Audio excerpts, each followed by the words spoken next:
कौन है गाड़ी के अंदर? गाड़ी के अंदर कौन है? रुक जाओ, रुक जाओ।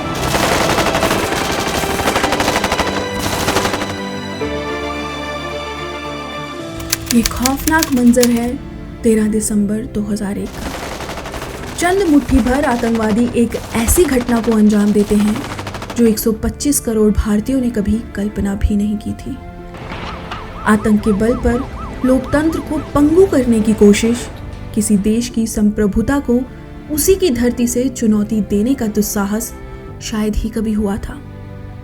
आज से ठीक 21 वर्ष पूर्व भारत की राजधानी स्थित संसद भवन में शीतकालीन सत्र चल रहा था। तत्कालीन सरकार और विपक्ष के बीच आरोप प्रत्यारोप जारी था, पर उस दिन के आरोप प्रत्यारोप में मचे सियासी घमासान के कारण निम्न सदन और उच्च सदन को स्थगित कर दिया गया। ज्यादातर सांसद सेंट्रल हॉल से निकलकर जा चुके थे, पर लगभग 100 सांसद और मंत्री अभी भी संसद के सेंट्रल हॉल में बातचीत कर रहे थे। तभी कुछ ऐसा घटता है जिसकी कल्पना किसी भी सांसद या देशवासी ने सपने में भी नहीं की थी।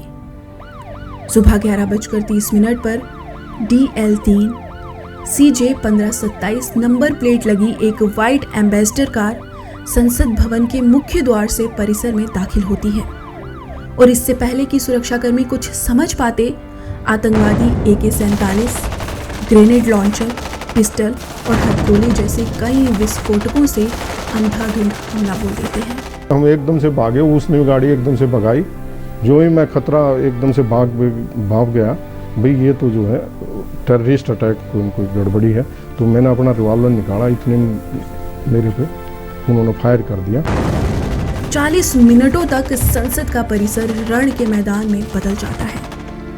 हालांकि सुरक्षाकर्मी इन आतंकियों को मार गिराते हैं, पर इस हमले में एक नागरिक की जान चली जाती है और हमारे 8 जवान वीरगति को प्राप्त हो जाते हैं।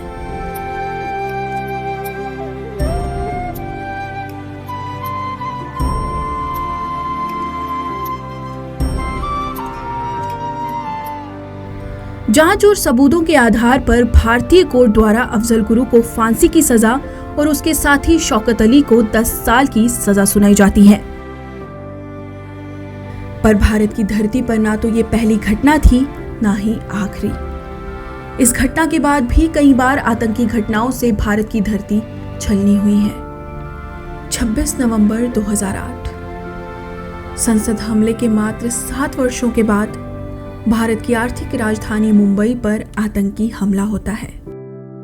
This is former marine commando Praveen Kumar Tewatia. उस दिन न्यूज़ छपी थी टीवी के ऊपर कि एक कमांडो शहीद, वो कमांडो शहीद की जो न्यूज़ थी वो मेरी थी।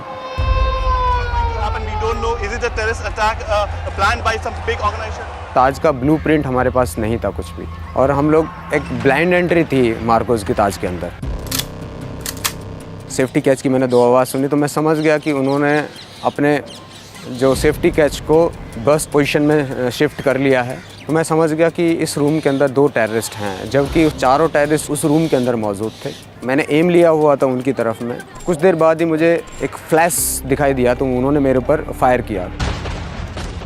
फ्लैश जैसी दिखाई दी तो मैंने भी ट्रिगर प्रेस कर दिया और करीब 3-4 राउंड मेरे फायर हुए। उसके बाद मुझे लगा कि इनको इस तरह से मैं इनको मार नहीं पाऊँगा, तो मैंने अपना जो ब्रह्मास्त्र था मैंने ग्रेनेड निकाला और पिन खींचा, और जहाँ से मेरे ऊपर गोलियाँ आ रही थी मैंने उस तरफ उसको फेंक दिया।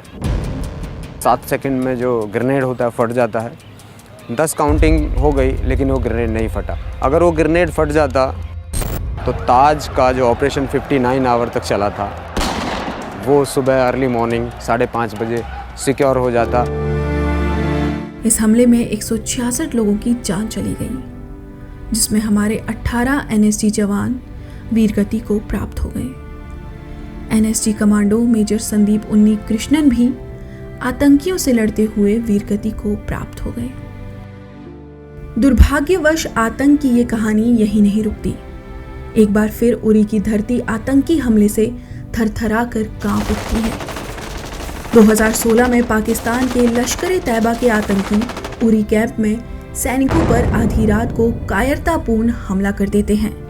A group of heavily armed terrorists they opened fire on an administrative base of one of the units of Indian Army located at Uri in Kashmir at 5:30 early this morning. The firefight between the terrorists and Indian Army continued till approximately 8:30 in the morning. During this firefight, all 4 terrorists have been killed by the Indian Army. और इस कायरतापूर्ण हमले में 19 जवान वीरगति को प्राप्त हो जाते हैं।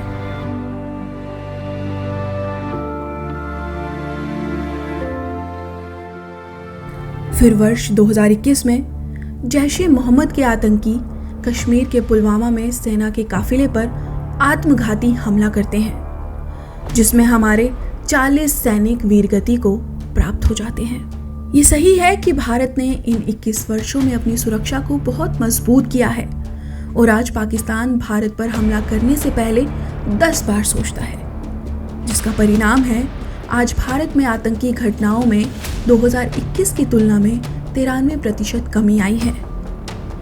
साउथ एशिया टेररिज्म पोर्टल के द्वारा जारी आंकड़ों के अनुसार 2021 में भारत में कुल 428 आतंकी घटनाएं हुई थी, जो कि आज यानी 2022 में घटकर मात्र 29 हो गई है। पर वहीं दूसरी ओर इन 21 वर्षों में भारत में 5,552 निर्दोष नागरिक इन आतंकी हमलों में मारे गए और 4,436 जवान वीरगति को प्राप्त हो गए। आज 21 साल बाद मूल प्रश्न ये है कि क्या हम आतंकवाद पर विजय पा चुके हैं? क्या वो मानसिकता जिसने चंद आतंकवादियों को संसद पर हमला करने के लिए प्रेरित किया, क्या हम उस मानसिकता पर काबू पा चुके हैं? असल में देखा जाए तो जवाब नकारात्मक ही है। संसद हमले के बाद पिछले 21 वर्षों में हमने मुंबई, उरी और पुलवामा में वही क्रूरता, खूनी और कायरतापूर्ण हमले देखे हैं जो दिल्ली के संसद हमले में देखने को मिला था। ये सच है कि पिछले 8 वर्षों में देश की आंतरिक सुरक्षा में महत्वपूर्ण बदलाव और सुधार हुआ है, जिसका परिणाम हमें बालाकोट स्ट्राइक में देखने को मिला था। आज बॉर्डर के पार बैठे दुश्मन भारत पर हमला करने से पहले एक बार परिणाम के बारे में जरूर सोचने को मजबूर हो जाते हैं। जहां तक पाकिस्तान की बात है तो भारत ने पाकिस्तान को भी अंतर्राष्ट्रीय स्तर पर आतंकवाद के मामले में कटघरे में खड़ा करने में सफलता पाई है। वहीं सच्चाई का दूसरा पहलू ये भी है कि भारत सरकार के आर्टिकल 370 हटाने के बाद भी पूरी तरह से कश्मीर विस्थापितों को वापस पुनर्स्थापित करने में सफल नहीं हो पाए हैं। कश्मीरी पंडितों और गैर कश्मीरी मजदूरों के ऊपर हाल में हुए हमले यही बताते हैं कि अभी भी भारत में आतंकवादी मानसिकता रखने वाले और ऐसी मानसिकता को सपोर्ट करने वालों की कमी नहीं है। चाहे जेएनयू में यदा कदा अफसल हम शर्मिंदा हैं, तेरे कातिल जिंदा हैं, या हम लेकर रहेंगे आज़ादी के नारे लगाने वाले हों, या फिर हाल ही में प्रतिबंधित किया गया संगठन पीएफआई के 2047 तक भारत में इस्लामिक सत्ता को स्थापित करने के सपने को देखें, तो वो भारत विरोधी, आतंकवादी, भारत तेरे टुकड़े होंगे इंशाअल्लाह वाली मानसिकता अभी भी जिंदा है।